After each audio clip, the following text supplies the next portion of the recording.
Interviewz. I'm going to be interviewing a war vet named Webster. Here he is. So, tell me some things about the war. Was it scary? Well, I didn't know what I was doing out there. I mean, it was intense, I tell you.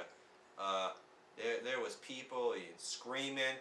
The Japanese were everywhere. I mean, they were going so far to kill us. I mean, I couldn't even communicate to my own team. I mean, you getting so many of these Japanese folk, and you got the white folk, and then you got the Negroes who are trying to help out with the war effort, and they ain't doing their part. I mean they are, but we ain't treating them right. I mean, we is trying to, but we ain't doing it right. I mean, one thing you gotta realize is that the Koreans, they were oh my gosh, it is bright out. Could someone give me some water? We don't have any water.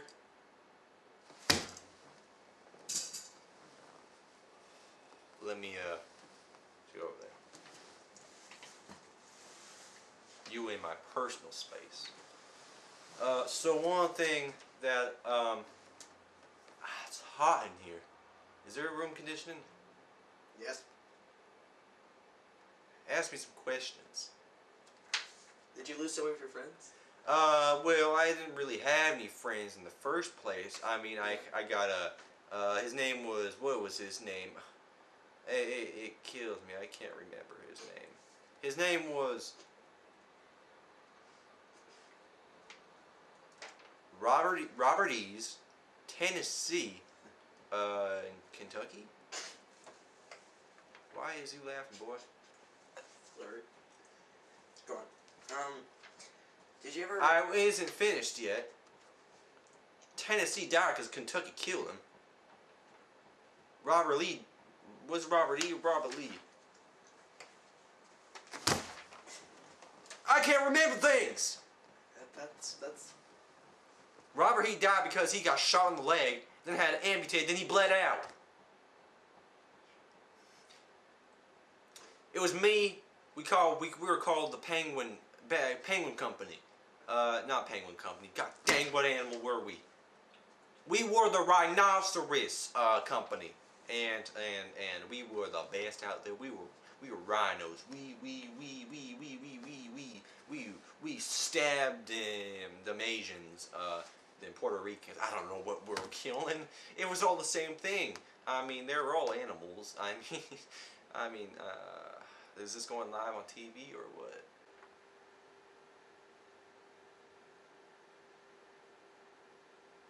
Next question. Just a little thing I want to know. How many people did you kill exactly? We counted each kill we got. Rhinoceros Squad, we got total count about, I want to say about 5,000. Whole squad together killed about 5,000. Rhinoceros Squad. That's 4 guys, right? That's 4 guys. So, wow, impressive. About 1,500 pop. Did you ever regret killing those people? Boy, did I regret it. Hell no! Did I regret it? No. Boy, every kill I got was a victory in my book. Ding, ding, ding, cha-da! They're all dead, and I kill every one of them. Excuse me? Flip your hair. Flip my hair? Learned that from your son. Boy, who tell you about my son? My son is a homosexual. He listens to Blood on the Dance Floor. He listens to all that heavy metal. I don't understand it. When children back in the 70s and 60s, when I saw them, they were smoking pot. They were doing psychedelic crap, and I didn't know what they were doing. They didn't know what their world, what they were living in. They were living in prehistoric lands. That's what it seemed like to me. What does your wife think about your son? Well, when I didn't kill my wife, she hated him. We all hated my son. It was my son. We all hated him. I never loved him. Wait, did you just say before I killed my wife? It was an accident, okay? Don't go straight to assumptions. I mean, it was all an accident. There ain't nothing to it. I mean, I was showing her my gun and That doesn't sound like an accident. No, boy, it was an accident. My hand was on the trigger. It was an accident. I had alien hand syndrome, or whatever they call it. Nobody really likes my son. My son doesn't even like my son. Bert, did you ever love your wife enough to not accidentally shoot her? What kind of question is that? Okay, can you go to the next question? I'm not liking this question at all. Well, thank you for being on our show. No. Security! Boy, I was going to show you. Take it away. Sit down. Sit your butt down. Wait. I'm going to show you something. Never mind. Can I look at the camera? Yeah. Come. Where's my sword? There's my sword. I stole this sword from a Japanese boy. What are you going to do with it? I said, telling the camera, the audience, I stole this from a Japanese boy. I stormed to his village. Me and my rhinoceros squad, we stormed to a village and we killed every guy we got. I kicked Tennessee to the ground a few times because he was being an a-hole. There's blood and bodies everywhere. We stormed this house, right? This boy and his grandpa were playing checkers. I didn't know the Japs did that. He had a sword next to him. Pop, pop! I popped a few rounds in him. He was bleeding out. I grabbed a sword and stabbed his grandpappy. I got a sword from him. I mean, that's good stuff. I mean, state of the art right here.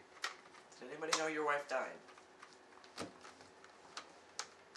Ain't no one know about my wife's death. All right, we need to get you out of here. No, boy.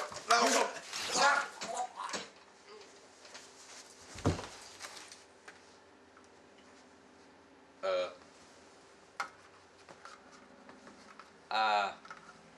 We all good up here.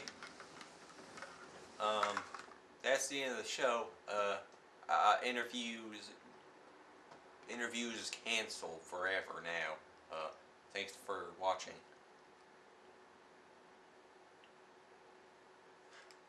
I also met the Japanese Empire one time, and he was speaking ching chong potato to me in the group, and I ain't no ching chong potato. And so I popped a few random him with my 1911. We speak American here in Japan. Goodbye.